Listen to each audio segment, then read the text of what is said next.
Si ustedes toman el capítulo 2 de Romanos, al principio, 2:12, verán ustedes que Pablo dice una cosa insólita.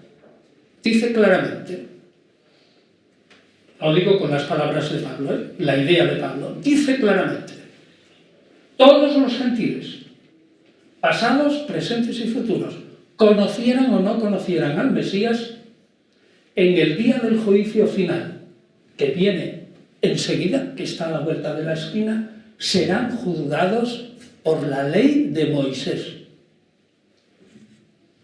¿Cómo? Si no conocen la ley de Moisés.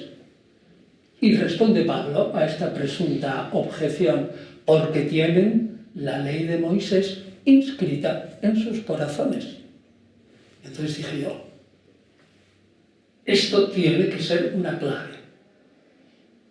La ley está dividida en dos partes.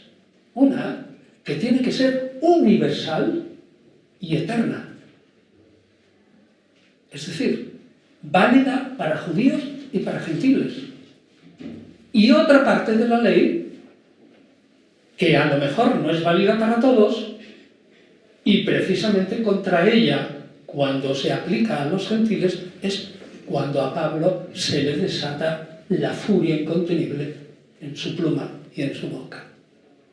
Esa fue la idea germen. Es decir, lo que se ha defendido hasta ahora, normalmente que la ley es un bloque unitario, o lo tomas o lo dejas, no es un bloque, sino que tiene dos partes, una universal y eterna y una parte específica y temporal para los judíos. Esta fue mi idea. Y solo esta idea, que luego la complementé más tarde con la siguiente, y encontré textos de rabinos judíos de los siglos III y IV, es decir, posteriores a Jesús, pero que probablemente reflejan opiniones anteriores, encontré textos que decían claramente esta idea que les voy a afirmar ahora, a saber, cuando llegue el Mesías, la ley de Moisés cambiará y será el Mesías quien va a cambiar esa ley. No dicen cómo, pero cambiará de algún modo.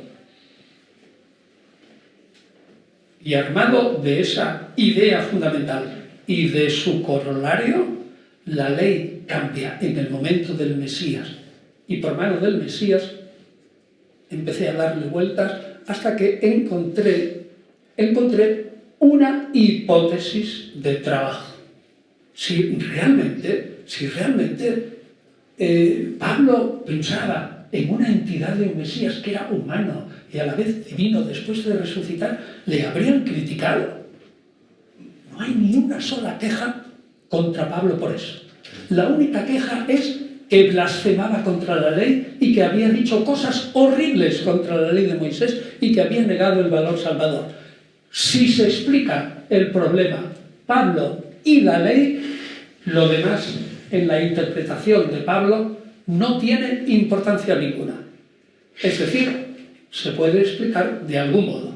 Repito, si el gran problema sobre el que se han dedicado libros y libros, ¿cuál es la posición de Pablo y la ley de Moisés?, se aclara de algún modo, el núcleo de la dificultad para entender a Pablo está resuelto. Entonces, ¿qué es la guía para entender a Pablo? Pues mi hipótesis explicativa de cómo Pablo entiende cómo es la ley de Moisés,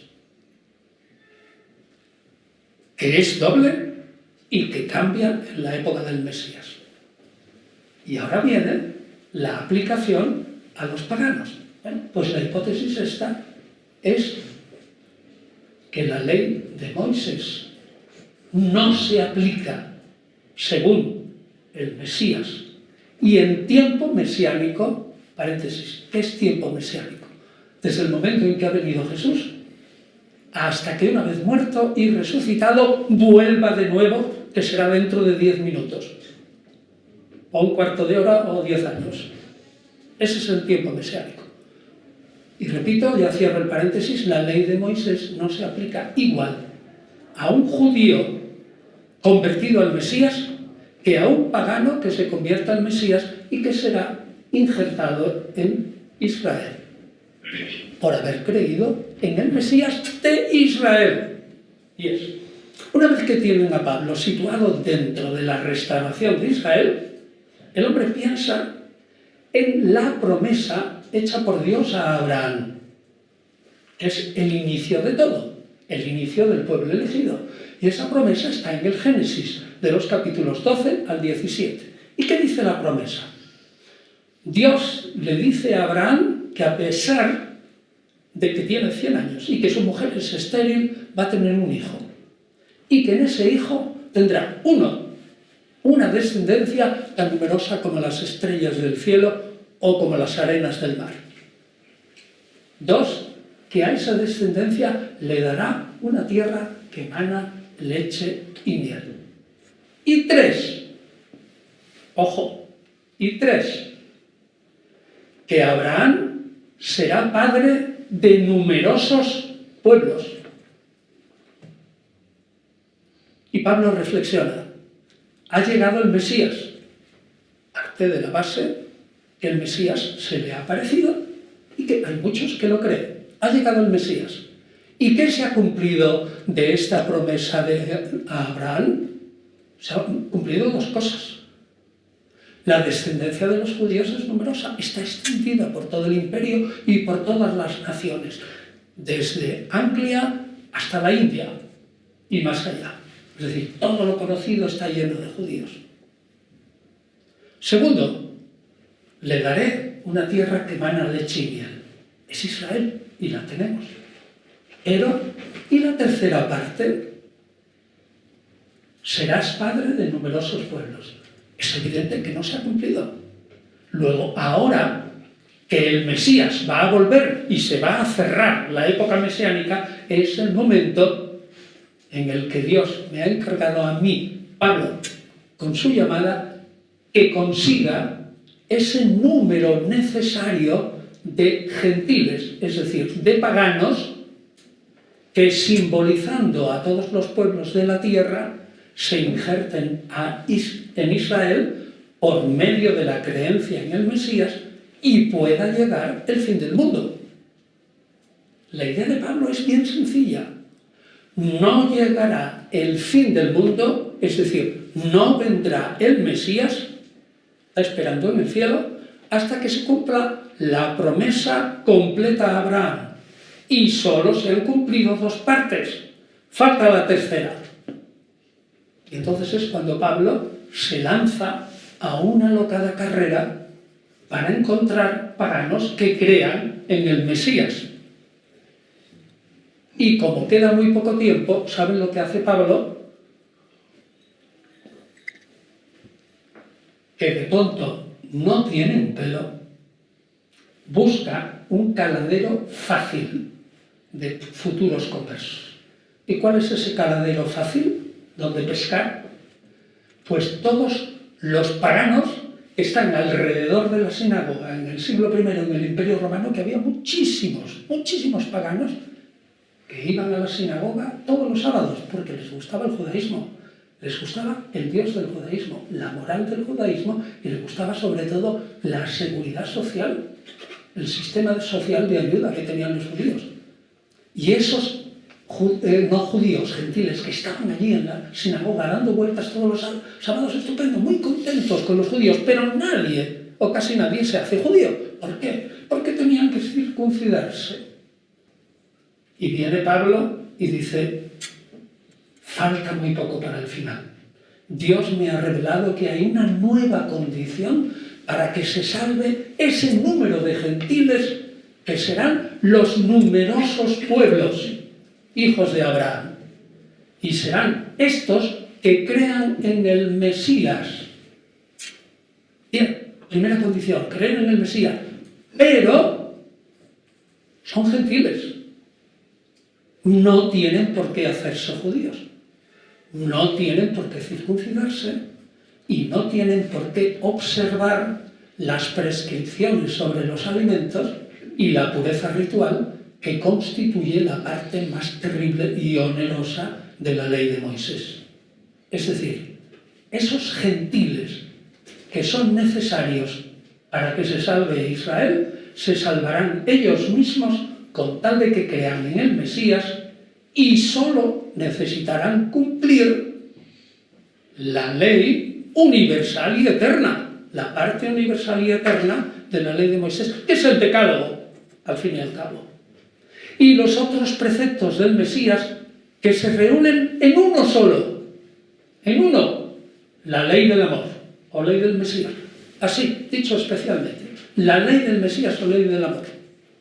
Y añade Pablo, estos gentiles absolutamente necesarios para que venga el fin del mundo, para que Abraham sea el padre de numerosos pueblos cuando se incorporen a Israel por haber creído en el Mesías, estos gentiles, y aquí ya tuvo una nueva dificultad con su pueblo, estos gentiles se van a salvar exactamente igual que nosotros los judíos.